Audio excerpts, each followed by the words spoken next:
Hello, friends. So, today I'm going to talk about why yoga is not sufficient for weight loss.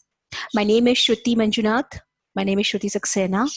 And today I'm going to give you a small information why the yoga is not so sufficient for our weight loss. Now, I'll tell you the my weight loss journey when I'll discuss my weight loss journey. Uh, in many years, like in last 10 years, I was trying to after my delivery. I have a son also now. So after my delivery, I was trying to reduce my weight. I have taken all the ways of reducing the weight, right from going to gym, right from walking, right from what you can say aerobics or Zumba or yoga. I ended up in yoga, and I was trying all my ways to reduce the weight.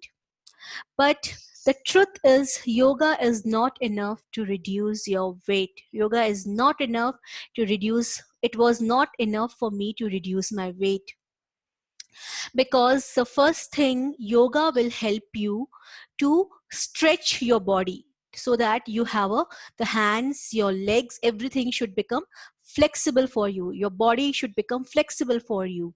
Your each and every part of the body can have a equal strength, right? The yoga will give you a good strength to your bones, to your muscles. It just make your muscles more stronger. It improves your breathing. It improves, yes, yoga have lot many benefits. I totally agree with this. And it improves your many good diseases also. It helps. Yoga helps to cure them, but it is not recommended for the weight loss. Now let me tell you about my journey. When uh, when I have joined the yoga sessions and everything, I was every month, every day I used to work out for 1 hour. Now that 1 hour of yoga was helping me to reduce the to tone up my body. It was helping me to tone up my body. It was helping me to keep my hands a little more on the stronger side. I can able to breathe. But after 2 months, after 3 months, I not able to find a big difference uh, I'm not able to find any good difference on my weight, because I was very much I was very much, what do you call, I was very much excited. I was very much I'm not getting the word now. Desperate. Yes, I was very much desperate to reduce my weight. But then when it was not showing on the scale, I actually lost the enthusiasm of doing yoga also.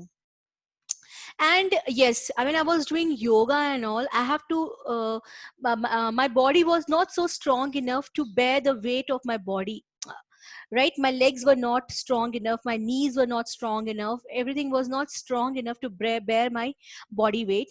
So I was pushing myself to do yoga every day, and every day when I used to back home, I was having some or other pain in my legs or back or leg or a hand, or you can say any part of the body was aching for me, right? Because my body was not so flexible, my body was not so light to bear that bear that what you kind of stretches, right? So that is why they say the yoga is not a right option if you want to reduce your weight, because first and most, you may end up with injuries if you have more weight, right? If you're going only for the flexibility, definitely yoga will definitely going to work you out. But if you're going for the workout, if you're going for the weight loss, definitely it will not going to help you out. Because see, we need a quick results. When we start our weight loss journey, we always need a quick result, right? So if you don't find any difference in your scales, right, so you get demotivated, you will lose the enthusiasm of doing the workout. Also, you will lose a enthusiasm of doing yoga or any part, any any channel you have taken to reduce your weight. It doesn't, you will get demotivated. And to again take a path of reducing a weight, again it is not so easy. That is why if you want, when the moment you decide that you want to go for the workout or you want to go for the weight loss, I strongly recommend you to go for the uh, anything related to workout. You can say workout means where you have to do lot of aerobic and anaerobic exercises. Now let me explain you aerobic and anaerobic exercises. Now aerobic exercises are those exercises where you uh, where you are utilizing more oxygen, right? Like running, right? Jumping. Okay, these are the things. Running means like, not, I'm not talking about like when you go for jogging also, it includes a lot of oxygen, right? When you are jumping or when you are doing any kind of lunges, or you are doing any kind of uh, what do you call, lunges or squats or anything, right? These are the normal exercises, these are the aerobic exercises where we use your oxygen, right? And anaerobic exercises means where it involves mostly your weight lifting, right? When you are lifting a weight, at that time the oxygen, you do not consume more oxygen, you just for the fraction of the second you lift the weight and you wait for some time and you just pull it down. Or when you are pulling something, you are exerting a lot of energy when you pull something which is have a lot of weight, and you are holding for some time and suddenly you lose. So at that time you don't require so much of oxygen. But then later, uh, in a whole in the when you're finished with your anaerobic exercises and the day start passing, and that time you will, even when you are not doing workout, you have a chances of reducing your weight. At that time your body is working on reducing the weight, because whatever energy you have exerted at that time, you have taken the energy from whole body and exerted, right? So now whatever energy you have taken, now you have to, again you have to compensate that energy, right? So for that, your body takes a lot of oxygens. It takes a lot of oxygen. That oxygen turns to the energy, and that energy helps to burn the fat inside us, right? It helps to burn the fat inside us. And how we burn the fat? When we breathe through the carbon dioxide, whatever we are breathing out, that is how the fat burns inside you. Okay, now people are having a myth of like, if I sweat also, I'm losing my weight. It is not the truth. Because losing sweating, you can do any normal physical activity also, at that time also you can sweat, you are sweating, so it doesn't mean that you are reducing weight. No, it is not. By the way, fat and water, there is no, now as we all know, fat cannot be dissolved in a water. So how that can be possible? When you are sweating, your fat is also um, fat is coming out from your body. It is not possible, right? So that is why um, when we should always take the pathways of the aerobic and anaerobic exercises, because first and most is help us to reduce weight in a more quicker way. Second is it makes our heart more stronger. Now as you all know that our heart look like a fist. It is the size, only this much size we have. But uh, do you really have a strong heart?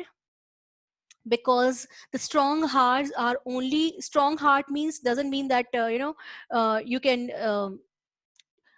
to face any consequences, you can bear that energy, you can have so much of what do you call, strength enough to face. It is not about that. I'm talking the muscles of the heart. Is your heart muscles are strong enough or not? Because if your heart muscles are strong enough, definitely there will be no, your heart is 100% fit. It is fit, you can call it as fit. As I will tell you, our heart looks, our heart is divided into four columns: your right auricle and the left auricle, your left ventricle and the left um, sorry, the left ventricle and the right ventricle, right? So when we do good amount of workout, the aerobic and anaerobic, the combinations, when we do the workout of the aerobic and anaerobic exercises, it keeps us harder, it keeps the muscles of our heart more stronger. It helps to all the muscles, not even heart. But why I'm talking about the heart, because all the diseases are related to the heart only. If we don't have a strong heart enough, definitely the heart is not able to pump the purified blood to all over the body, right? So first and most, our heart should be strong enough, our heart muscles should be strong enough, right? So the more we do the aerobic and anaerobic exercises, it makes the muscle of our heart more stronger, and it helps to pump the purified blood all over the body. And this is how we reduce the chances of any big diseases. Your body is ready to fight with those diseases, and it will help you out to cure those diseases also inside you. By the way, all the diseases are related to our obesity only. So we have to first take care of our obesities. So how we going to cure the obesity? By doing the workout. The workout should be done under the guidance of the trained coaches. The You should have enough, you should take the enough nutrition also, and those nutritions is definitely should be under the guidance of the nutritionist. Make sure that you're having a good nutritionist who's giving a proper diet plan to you, what kind of nutritions you should eat, what kind of food you're supposed to eat, what kind of exercise you're supposed to do. When you are under the coach, he will definitely organize your workout plan, that one day your body should exert for aerobic exercises and one day your body should exert for anaerobic exercises, so that the balance of the body should be maintained. And the next thing is the food plays an important part, so we have to take care of the food platter also. Make sure that your nutritionist, you are under the guidance of the nutritionist. Whatever she is telling you, you're following her in a blind process. You have to believe your nutritionist, you have to believe in whatever she is recommending you. It is a good for your body. By the way, one more thing what I want to talk about is, like, when we are doing the aerobic and anaerobic exercises, and the yoga, whatever it is, right? The body, our body is not strong as, because every day the minerals or the nutritions what we have inside are, we are losing every day, right? So we have to balance those nutritions also. Now whatever food we are intaking, it is not it's not good enough. So that is why when your nutritionist is planning or she's trying to give any supplements, please welcome that, because those supplements first repair the tissues inside you, make your bones more stronger, make your body more stronger, so that when you are going for aerobic and anaerobic exercises, you will not feel exhausted, you will have more energy to work out, and you can reduce the fat in a more faster process. And what I have learned, if you take the slow journey of reducing the weight, it will definitely going to work out, because first and most you will have a pattern of learning of eating the food, how you're supposed to eat. It definitely help you out. What I have learned so far, it is not the exercises which is helping me, it is the pattern of food what I am consuming, what I have practiced. I'm practicing of eating healthy food every day, I'm practicing the exercises every day, I'm coordinating my mind and my body and my stomach together, so that I should have a balance weight loss. Okay, if I'm reducing my weight, I should not have wrinkles on my face. I should not have wrinkles on my hand. It should balance in the equal from each and every part of the body. It should reduce from each and every part of the body in equal form. It should not be like it should reduce more here on my stomach or in my hands, or it's not possible. So healthy weight loss definitely going to help you out than the unhealthy weight loss. So thank you so much.